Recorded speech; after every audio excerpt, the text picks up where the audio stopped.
During the first half of the 20th century, a great movement happened in America. It was called the Great Migration. Millions of black families left the southern states. They were searching for a better life. They wanted to escape the harsh realities of fascism and poverty that defined their existence in the South. They heard stories of jobs and opportunity in the North and the West. California, with its sunny skies and growing cities, seemed like a promised land to many. Los Angeles, in particular, became a major destination for these hopeful families seeking a fresh start away from the oppressive Jim Crow laws. These families arrived in Los Angeles full of hope. They were looking for good jobs and safe neighborhoods to raise their children. However, the reality they found was often different from the dream they had imagined. While California did not have the same segregation laws as the South, fascism was still very much present. It was just more hidden. Black families were often forced into specific neighborhoods through housing covenants and discriminatory real estate practices. These areas, like South Central Los Angeles, became densely populated black communities. The opportunities were better than what they had left, but they were still limited. The neighborhoods they settled in were vibrant. They were filled with culture, churches, and small businesses. People built strong communities and supported one another. But they also faced systemic challenges that were difficult to overcome. Schools in these areas were often underfunded. City services were not as good as in the wealthier white neighborhoods. The police presence was heavy, and the relationship between law enforcement and the community was often filled with tension and mistrust. These underlying issues created a foundation of struggle and frustration for the generations that would follow. Despite these hurdles, the black community in Los Angeles grew and established deep roots. They created a unique and powerful culture that would influence the entire country. But the social and economic walls that surrounded them were very real. Young people growing up in these neighborhoods saw the world differently. They saw the wealth in other parts of the city. They saw the limitations placed on their own parents and neighbors. This environment of restricted opportunity and systemic neglect would eventually become the fertile ground from which street gangs would emerge. The 1960s was a time of great change all across America. It was the era of the civil rights movement. Leaders like Dr. Martin Luther King Jr. were fighting for equality and justice. At the same time, more radical groups like the Black Panther Party emerged. They had a different approach. The Black Panthers believed in self-defense and community empowerment. They patrolled their own neighborhoods to protect residents from police brutality. They also started social programs like free breakfast for children to help the community directly. They gave many young black men a sense of purpose and pride.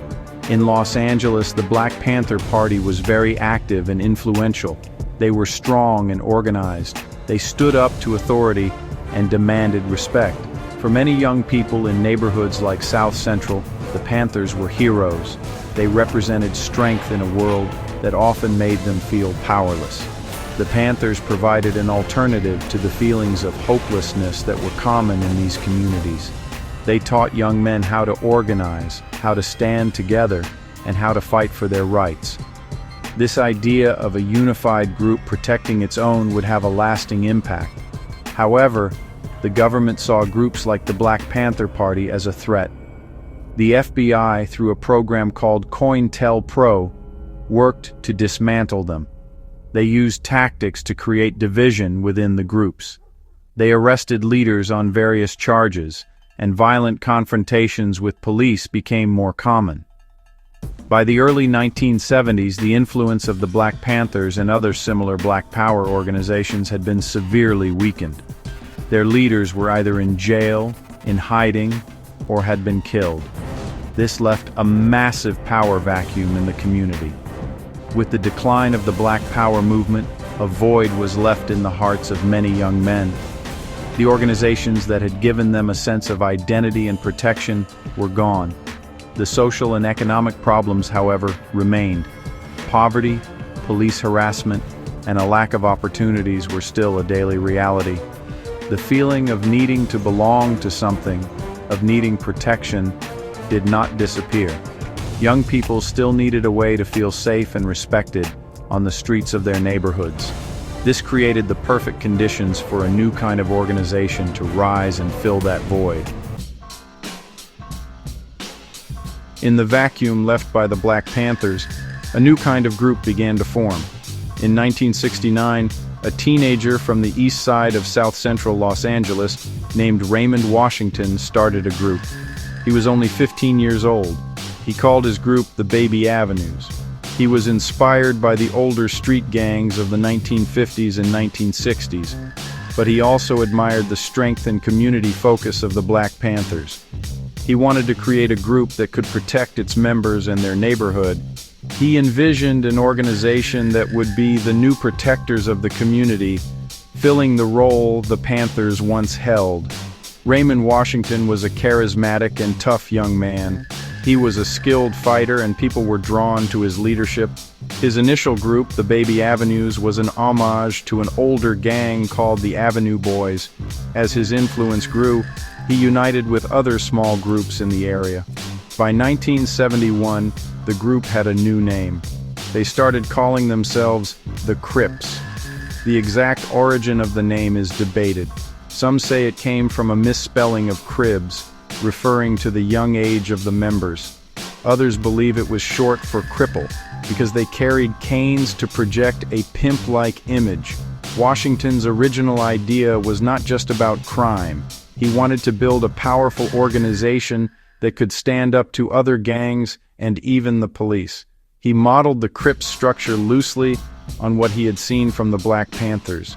They had leaders, they had rules, and they had a strong sense of unity. They wore blue, which became their identifying color. Initially, their main activities involved fighting other small gangs in their area to establish dominance. They wanted to be the toughest and most respected group on the streets of the East Side. The Crips grew quickly. Raymond Washington's reputation spread throughout South Central Los Angeles. Young men who felt marginalized and unprotected were attracted to the power and sense of belonging that the Crips offered. Being a Crip meant you had backup. It meant nobody could pick on you without facing the consequences from the entire group. This promise of safety and respect was a powerful recruiting tool in neighborhoods where both were in short supply. The Crips were becoming a force, but their rapid expansion would soon lead to new challenges and new rivals. While Raymond Washington was building his Crip organization on the East Side, another powerful figure was emerging on the west side of South Central. His name was Stanley Williams, but everyone knew him as Tookie. Tookie was physically imposing and known for his incredible strength and fighting ability. He was a natural leader who commanded respect and fear. Like Washington, he saw the need for a group that could provide protection and status for the young men in his neighborhood. He was tired of being a target for other, older gangs. In 1971, Tookie Williams formed his own group, the West Side Crips. At first, he was not aware of Raymond Washington and his East Side Crips. He simply wanted to create the most powerful force on the West Side. Tookie was a formidable street fighter, and he gathered a loyal following of other tough youths who were drawn to his strength. His vision was focused on dominance. He wanted his group to be untouchable, the undisputed rulers of their turf.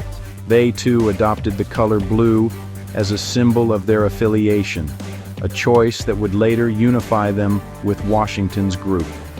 Eventually, Raymond Washington heard about this tough new leader on the West Side. Instead of seeing him as a rival, Washington saw an opportunity. He saw a leader with the same ambition and strength as himself. In 1971, Washington traveled to the West Side to meet with Tookie Williams. The two leaders recognized the potential of joining forces. They decided to merge their groups into one massive Crip organization. This alliance created a super gang, far larger and more powerful than any other street group in Los Angeles at the time. With the combined leadership of Washington and Williams, the Crips expanded at an explosive rate. They began a campaign to recruit all other independent gangs into their ranks. Their message was simple: join us, or become our enemy. Many smaller groups, intimidated by the Crips' sheer numbers and fearsome reputation, chose to join. Those who resisted were often met with brutal violence. This aggressive expansion changed the landscape of Los Angeles. The Crips were no longer just one gang among many. They were becoming a dominant and terrifying force that controlled vast areas of the city. The rapid and violent expansion of the Crips sent shockwaves through the other independent gangs in Los Angeles. Many of these groups had existed for years and had their own identities and territories.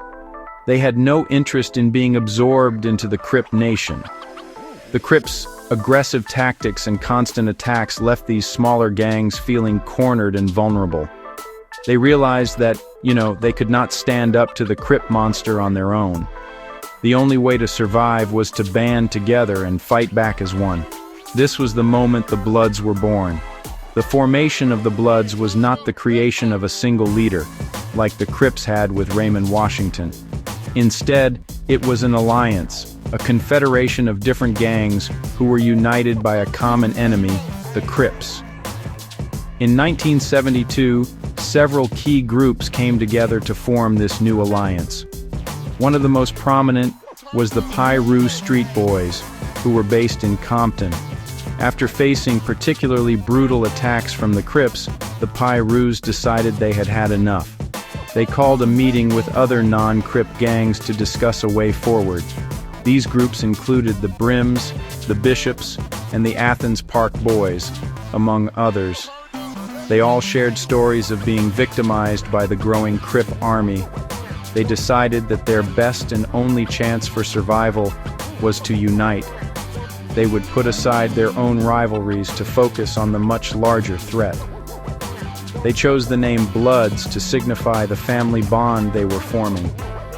They were brothers in blood, united against a common foe. To distinguish themselves clearly from the Crips, they adopted the color red, the direct opposite of the Crips' blue. This new alliance, the Bloods, was fundamentally different from the Crips. It was not a single monolithic gang, but a collection of independent sets that agreed to work together. Each set maintained its own name and territory, like the Piru Bloods or the Brim Bloods, but they were all united under the Bloods banner. Their primary goal was self-preservation. They existed as a direct response to Crip aggression. The battle lines were now clearly drawn across Los Angeles. It was blue versus red. It was Crip versus Blood. Among the many groups that came together to form the Bloods, two were especially important in the beginning: the LA Brims and the Piru Street Boys. The Brims were one of the oldest and most respected street gangs in Los Angeles, with a history stretching back even before the Crips. They were known for their distinctive brimmed hats and their fierce independence. As the Crips began their citywide expansion, the Brims became a prime target. The Crips wanted to absorb them, but the Brims refused to give up their identity and bow down to the new power on the streets. The Piru Street Boys from Compton had a similar and even more direct conflict. Originally, the Pirus were associated with the Crips. They were located on Piru Street, which was near the territory of a Crip set. For a short time, they even called themselves the Piru Street Crips. However, the relationship soured quickly. The larger Crip sets began to disrespect and attack the Pirus. The final straw came in 1972 after a Crip member killed a young man affiliated with the Pirus. This act of violence made it clear that the Crips saw them not as allies, but as subjects to be dominated. In response to this betrayal and violence, the Pirus broke away from the Crips completely. They were filled with anger and a desire for revenge. They knew they could not fight the Crips alone, so they reached out to other gangs who were also being targeted. They organized a crucial meeting. At this meeting, the Pirus, the Brims, and other gangs like the Bounty Hunters and the Denver Lanes formalized their alliance. The Pirus were a driving force in this new confederation, and their decision to turn against the Crips was a pivotal moment in the creation of the Bloods. The alliance between established groups like the Brims and newly angered ones like the Pyroos created a strong foundation for the Bloods. The Brims brought a history of street knowledge and resilience, while the Pyroos brought a fresh and intense motivation to fight back. Together, they established the core principles of the Bloods' identity: fierce resistance to Crip dominance and unwavering loyalty to their allied sets. This union of different gangs, all choosing the color red to represent their shared struggle, marked the true beginning of the Bloods as a formidable counterforce in Los Angeles. With the Bloods now formed as a united front, the street war in Los Angeles entered a new and more violent chapter. The conflict was no longer about small, isolated fights. It was a large-scale war between two massive and opposing forces. The first clashes between the newly formed Bloods Alliance and the established Crip Nation were brutal and set the tone for the decades of violence that would follow. These were not just fights for territory, they were fights for survival, respect, and identity. The choice of colors, red versus blue, became a powerful symbol of this life-or-death struggle. A key event that cemented the rivalry happened in 1972. A member of the Crips was killed in an attack. The Crips immediately blamed the Pyroos, who had recently broken away and formed the Bloods. In retaliation, the Crips launched a major assault on Pyroo territory. This led to a series of back-and-forth attacks that quickly escalated. Each act of violence demanded a response, creating a vicious cycle of revenge. This cycle became the engine of the Crip Blood War. A killing on one side had to be answered with a killing on the other. The violence was not random, it was deeply personal. The gangs were fighting over neighborhoods where they grew up, streets where they played as children. Control over a park, a corner store, or a block of houses became a matter of pride and survival. A Crip could not safely walk through a Blood neighborhood, and a Blood could not enter Crip territory without risking his life. The graffiti on the walls became like battle flags, with each side crossing out the other's tags as a sign of disrespect. These acts were not just vandalism, they were declarations of war. The fighting created a deep and lasting hatred between the two sides. Friendships were torn apart, families were divided. A young man's choice to join the Crips or the Bloods was often determined simply by which street he lived on. Once that choice was made, there was no turning back. The rivalry became ingrained in the culture of South Central Los Angeles. It was a feud passed down from older members to younger ones. The original reasons for the conflict, the Crips' aggression, and the Bloods' need for self-defense, were soon overshadowed by the ongoing cycle of bloodshed and revenge. By the mid-1970s, the rivalry between the Crips and the Bloods had become the defining feature of street life in many parts of Los Angeles. The violence continued to escalate as both sides grew in number and power. The introduction of more powerful firearms changed the nature of the conflict dramatically. Fights that once involved fists, chains, and knives now involved guns. This made the confrontations far more deadly. A simple argument or a disrespectful look could quickly turn into a shootout, leaving young men dead or seriously injured. The stakes were higher than ever before. The gangs became more organized around their territories. Each Crip and Blood set claimed a specific neighborhood as its own. These territories were fiercely defended. The borders between them became invisible front lines in a constant urban war. Gang members spent their time patrolling their turf, watching for rivals and protecting their area from intrusion. This territorial focus meant that the violence was not just between gang members, but it also trapped the entire community in the crossfire. Innocent people, including children, were sometimes caught in the violence. The prison system also played a major role in escalating the conflict. When Crip and Blood members were arrested and sent to jail or prison, the rivalry did not stop.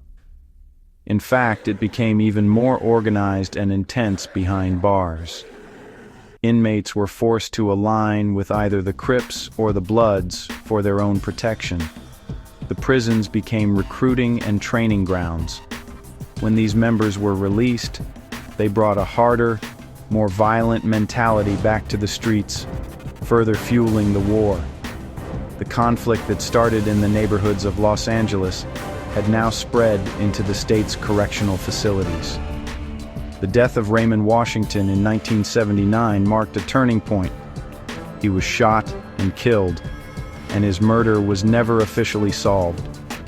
With one of its founding leaders gone, the Crip organization became even more fractured and violent. The original vision, which had some elements of community protection, was completely lost. The war with the Bloods, combined with internal rivalries between different Crip sets, plunged Los Angeles into an even deeper state of chaos. The cycle of violence had taken on a life of its own, far beyond the control of any single leader. To understand why the Crips and Bloods became such bitter rivals, we must look at the specific events and the broader social context. The conflict did not begin because of a simple disagreement. It was born from a fundamental struggle for power and survival. The primary reason for the rivalry was the Crips' aggressive expansion in the early 1970s. Under the leadership of Raymond Washington and Stanley Williams, the Crips set out to become the one and only gang in Los Angeles. Their method was join us or be our enemy, which left no room for neutrality. This aggressive posture directly led to the formation of the Bloods. The Bloods did not start as an offensive force. They were created for defense. Gangs like the Pyrus and the Brims, who had their own identities and pride, refused to be dominated. They united out of necessity. Their alliance was a direct reaction to Crip violence. Therefore, the core of the rivalry is a classic story of an expanding empire and the rebellion that rises to meet it. The Crips were the aggressors, and the Bloods were the resistance.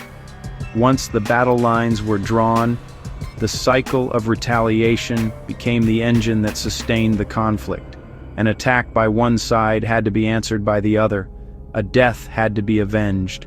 This created a culture of perpetual revenge that was passed down from one generation of gang members to the next. Over time, the original reasons for the fight became less important than the ongoing need to retaliate for the latest act of violence.